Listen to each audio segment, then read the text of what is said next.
The Dr. Ray Podcast is a co-production of Ave Maria Radio and EWTN Radio. Here's today's monologue with Dr. Ray Guarendi. If you read a lot of books on modern parenting, and you listen to a lot of the experts, they will talk about the teen years as very, very difficult years. Parents hear these kinds of things from every direction. You got a 3-year-old, a 5-year-old, a 9-year-old, and you're really enjoying them. And then somebody will say, oh, yeah, enjoy them now. Those teen years are right around the corner. Then you're going to find out. And they prepare you for this demon child that's going to come at age 14, 16. As though it's automatic. It's going to happen. It is developmental destiny. I don't think so. I live in Ohio. Just recently, I was in Fargo, North Dakota. And driving on the interstate, I think it's, is it 94 there? 94. And I look to each side of me, and I see these big farms, big honking things. And I can imagine, say, 2 generations ago, maybe 3, a farmer talking with his buddies, not saying this, well, my boy there, it's one of them there teenagers.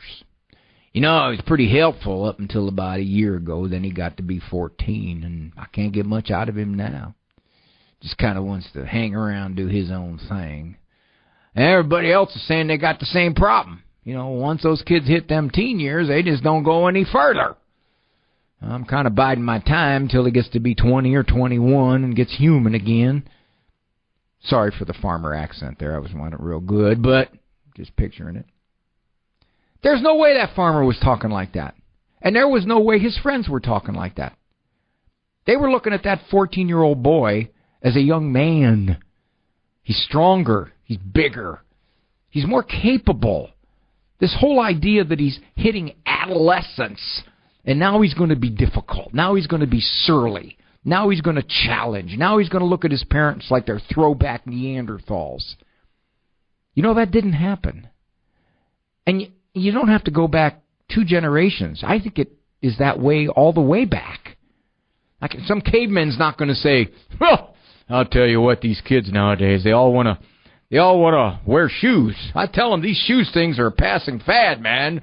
They all want to walk upright. I tell them, you know, and that I tell you, you know all they do? They sit there around that fire and they watch that fire all day long. I tell them, you do your chores first, then you can watch the fire. That was not happening. So as a result, we've convinced parents, and I think the experts have a heavy hand in this, that it's automatic. It's going to happen. This is just the nature of maturation, or you might call it immaturation. I don't think so. I think the teen years, and by the way, teenager is a relatively new word in parenting vocabulary. 3 generations, 4 generations ago, you didn't hear, he's a teenager, as though it's some kind of encapsulated period of life.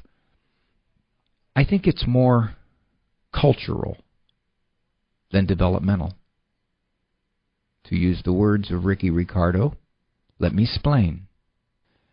All right, you people don't know who Ricky Ricardo was. It's just look, Dustin's in. He's in there going, "Who's Ricky Ricardo?" When a kid hits the teen years, he's much more attuned to looking all around him and to comparing. What don't I get to do that I want to do? What do other kids get to do that I can't do? What kind of limits are my parents putting on me that I don't like? I think I'm big. I think I'm responsible. I think I should have those freedoms, and they're not letting me have those freedoms. So there's a disconnect. You know, when you're 8 years old, you just love your parents. You think, all righty, my mom is my hero and my dad is my hero. Sorry, my mom is my heroine, but I didn't want to say that. It sounds like a drug. So given that, they go from, you're the most wonderful people in the world, to I start to question you. But it isn't because I'm 14 automatically that I start to question you. Yeah, there's a lot of physiological changes that take place, of course. And boys get feistier and girls may get a little more emotional. Okay, I grant that.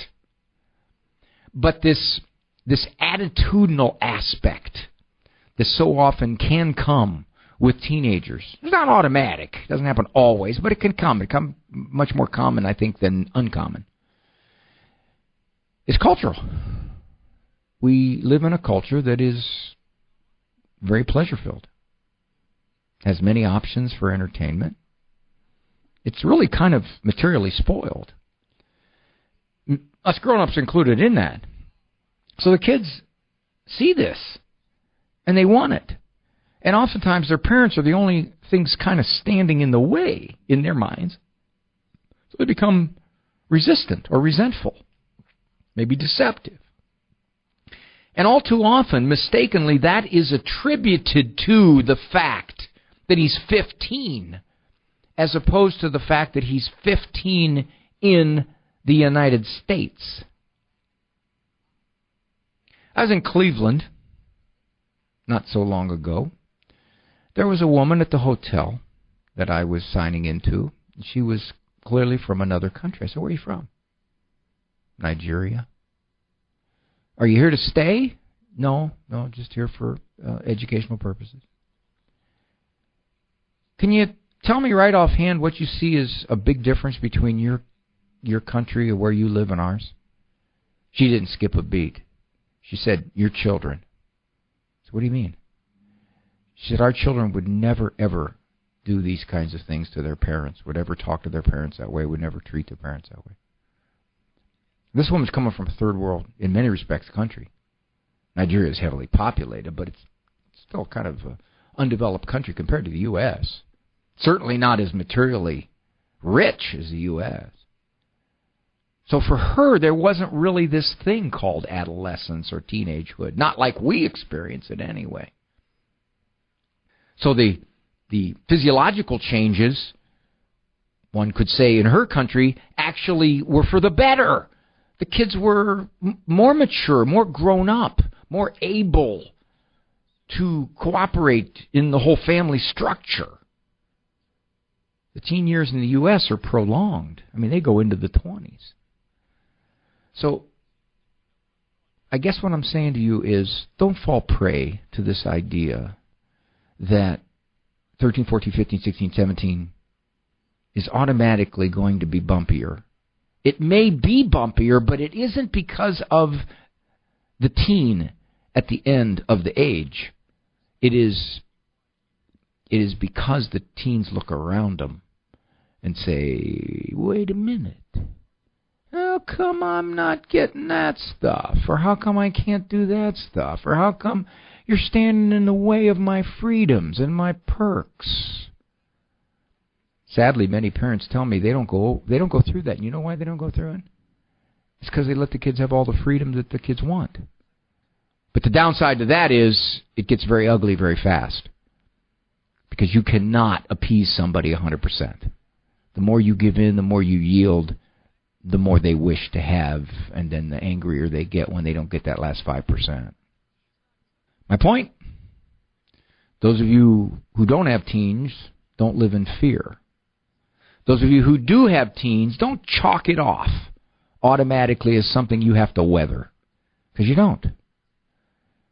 You can still do a lot of things to make those teen years fun.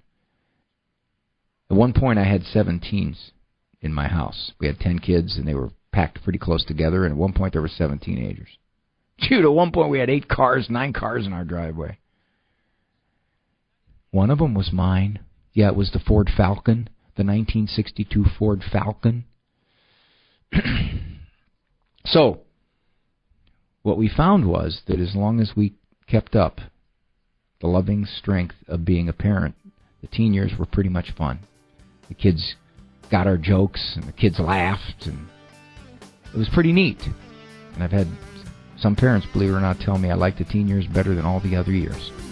More of Dr. Ray's monologues can be found on his website, drray.com. Monologues as well as full-length programs of The Doctor Is In can be heard at AveMariaRadio.net and EWTN.com/radio.